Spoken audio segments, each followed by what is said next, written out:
اس لیے علماء دین کہتے ہیں کہ کلام میں بھی بہت زیادہ احتیاط چاہیے. ہر بات کہنے کی نہیں ہوتی، خاص کر صفات الہیہ میں. اور انبیاء علیہ السلام نبی کریم صلی اللہ علیہ وسلم کے بارگاہ اقدس میں آداب اور مکرمات کے بارے میں بھی بہت خیال رکھنا چاہیے.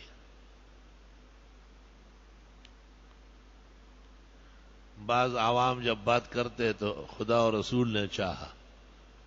حدیث شریف میں جس نے ایسا کہا، آپ نے کہا اللہ جب چاہے جو چاہے ہو، کوئی اور چاہے یا نہ چاہے، تو مجھے کیوں اللہ تعالیٰ کے ساتھ ملا رہے ہو؟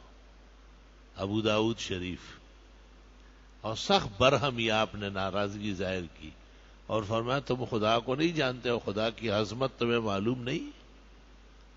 تو اس طرح کچی زبان لوگ بولتے ہیں اور انہیں احساس تک نہیں ہے.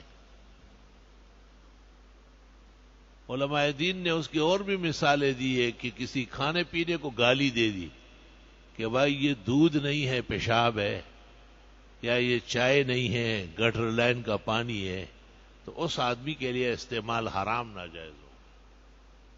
وہ مود پی رہا ہے کیا؟ ایسا کہا کیوں ہے؟ توبہ استغفار بھی کرے، کیونکہ حلال کو حرام کہنا بھی بہت سارے ائمہ کے خطرناک ہے.